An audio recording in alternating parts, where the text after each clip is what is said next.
Hi, I'm Denise Simpson, a master life and leadership coach who helps women step into their authentic and feminine power so they can lead like visionaries, influence with grace, and create a legacy of contribution and service.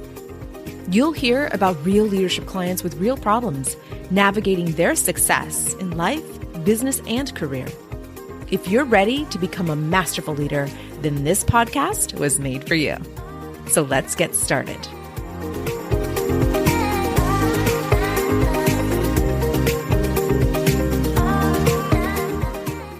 Hey, what's going on, dear leader? Let's have a heart-to-heart conversation today. It's one way at this moment, but I expect for you to reach out to me over on LinkedIn as soon as this is over, because you and I need to have a heart-to-heart right here, right now. There are so many women leaders, my clients in particular, that are hiding in plain sight. They are hiding in plain sight. What does that even look like? They're in the boardroom, sitting there quietly or biting their tongue, trying not to say something, trying not to give their opinions, their expert opinions. They are sitting there in plain sight because of something that they're making mean about their worthiness. This happens all the time. And if you are in this situation right now, where you are feeling muted, where you are feeling like you have to bite your tongue to speak, where you're feeling like you can't really be in the room but have to be in the room, where you want to hide from the world, it is okay. This is transitory, okay? Once it starts becoming chronic and it's now becoming this habituated thing in your mind and in your body and your nervous system, then we got to get some coaching on this. But if it's temporary for you right now, cool. But if it's not, that's not cool. And you and I need to get some coaching in.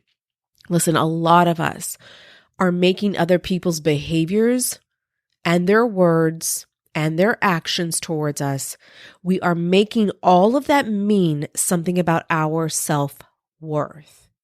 Deep down, we think that it's because of something wrong with us, that we're not enough. And we make it mean that because we're not enough, we're never going to be loved, we're never going to be liked, we're never going to belong. It always comes back to self-worth.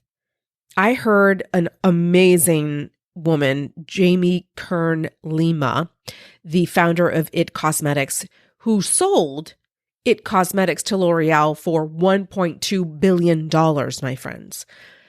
She was on a podcast with Ed Mylett. Big fan of his, a big fan of hers. And she has a book coming out until next year, 2024, and it is called Worthy. And she is talking about how all this success and fulfillment that we create for ourselves is never enough. It doesn't feel enough because we finally gather enough self-confidence to go take the action and go achieve the goal, or go get that degree, or go start that business, or go get married and go have the children, right? All these goals that we have for ourselves. So we muster up enough self-confidence to take all this forward momentum, forward action until we finally accomplish these goals.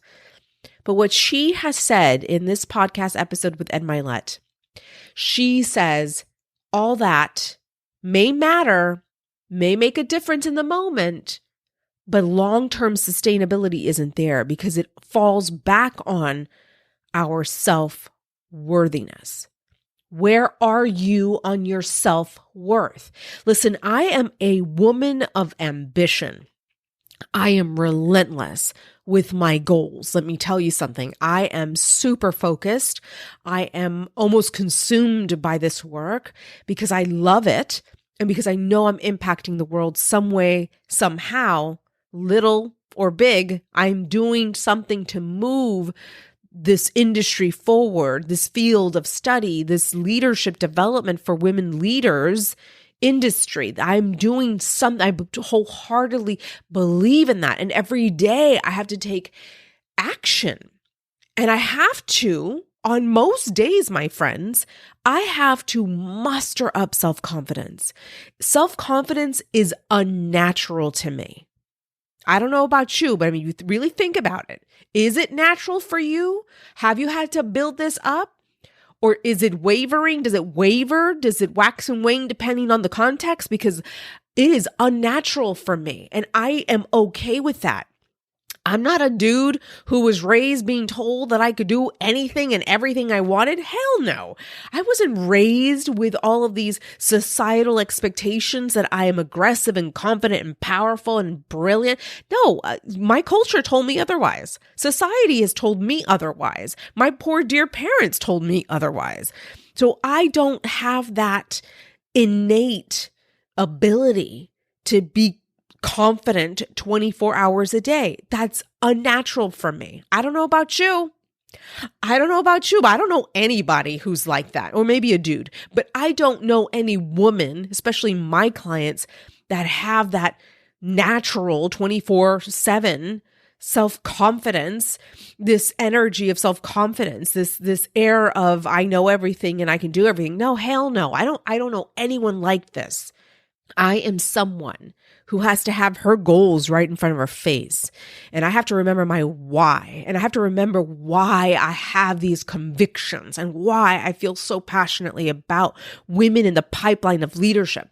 I have to remind myself every day because society and my culture and some people around me trying to keep me from moving forward, trying to keep me from serving women leaders. It is continuous. It's a bombardment of messaging that I get every single day. Now it is up to me to be self-aware and to realize what energies, what powers, which people are working against me. And so when I wake up every day, I look at my goals for the day, which are connected to my annual goals, which are then also connected to my 5-year, my 10-year goals, and so forth. I look at what I have in front of me for the day, and I have to conjure up the thoughts, the emotions, an action plan to move me forward in the direction of serving my community and serving my people. I have to be reminded. I have taken that upon myself because I want to stay in the energy of self-confidence. I want to stay focused on what is important to me. And I do have to muster up some days, muster up the energy to take forward action because I've been programmed otherwise. I've been conditioned otherwise. And as much work, my friends, as I do on my self-awareness, on my personal and professional development, I still have to do this work. And I am not ashamed to say I have to work on this every single day. And so here we are, women leaders, you and I, we set forth on these paths. We choose to raise our hands. We say, yes, please, I'm ready. Get me in there. I want to be the next leader in this department. I want to lead this region. I want to, set forth on this journey into the C-suite. Get me in there.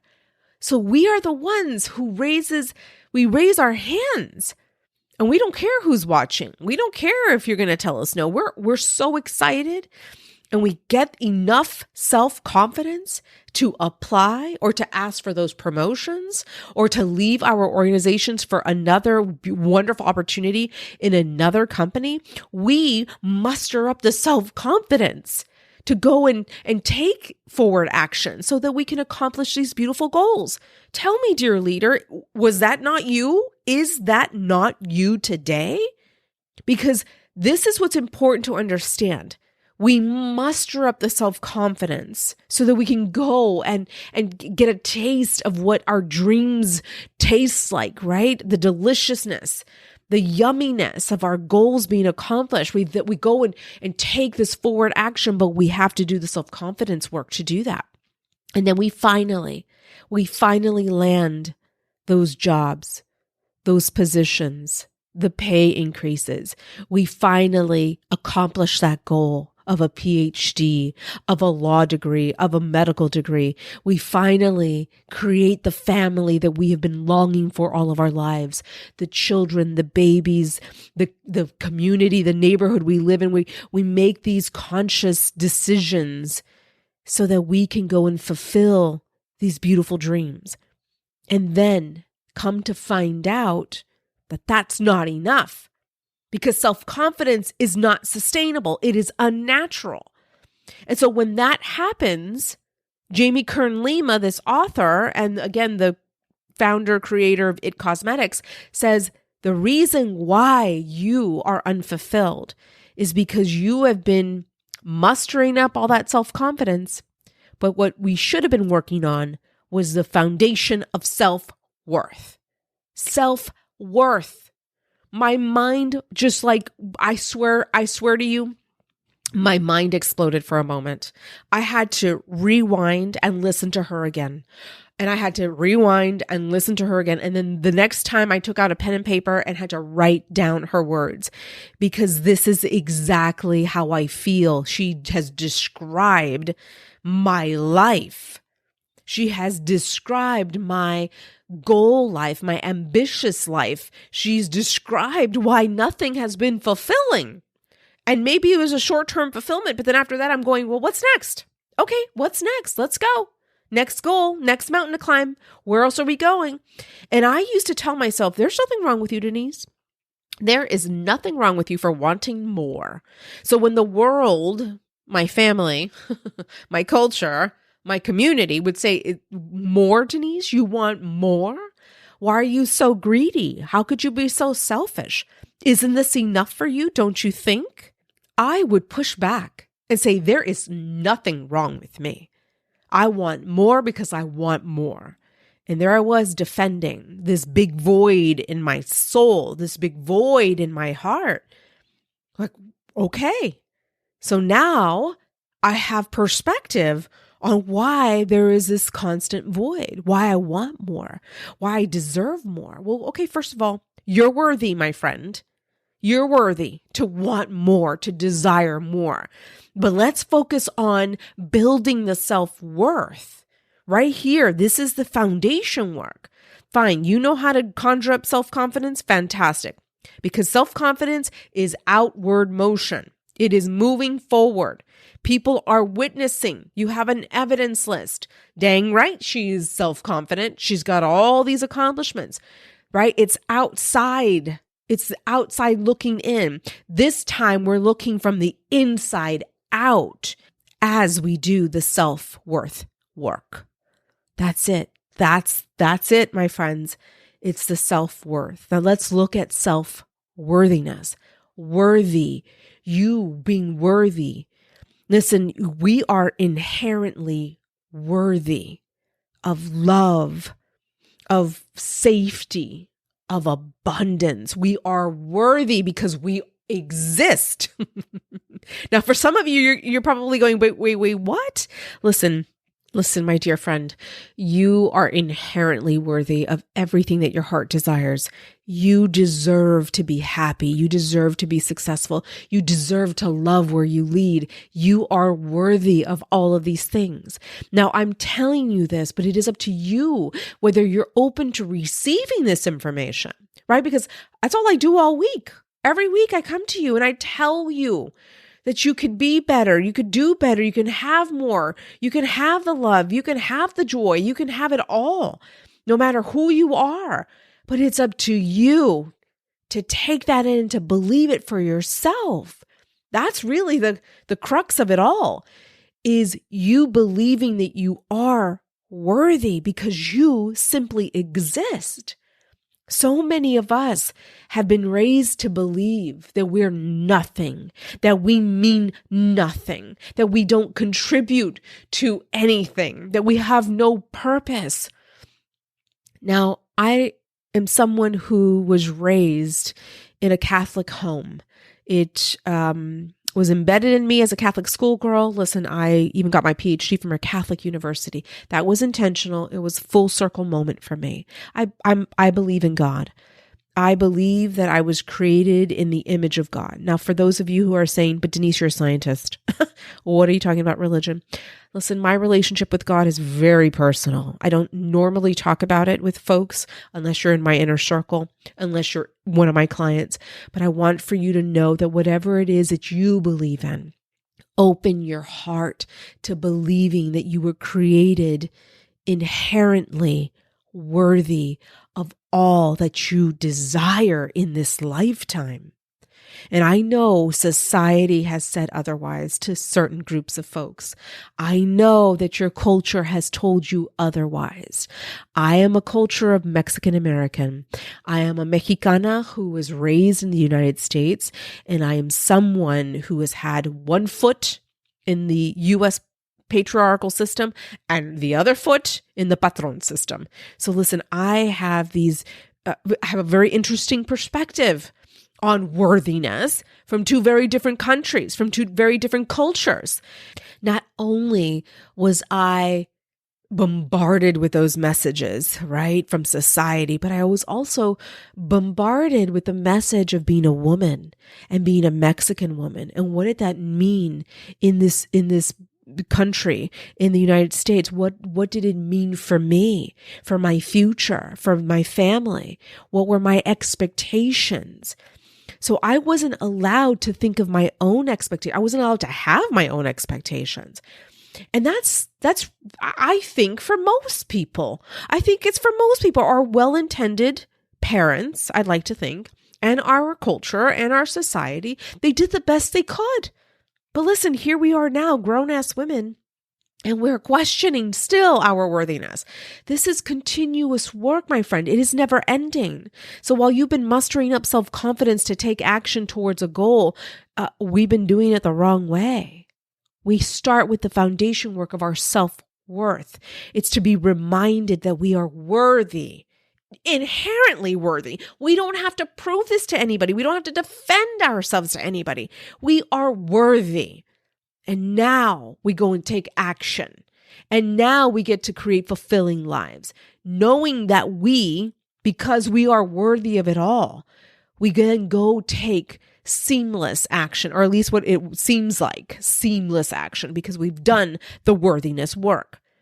And this, my friends, is what I want for you to remember today. You are worthy. Listen, society has told us that because we're women of color, because we're in the pipeline of leadership, that we are not enough. Yeah, it's explicit and implicit. Open your eyes, open your ears, open your heart. You will see it everywhere. Evidence is everywhere that we are made to believe that we are not enough. If you don't believe me, go pick up this amazing book from Isabel Wilkerson. It is called Caste. This is an incredible book that I have read over and over again.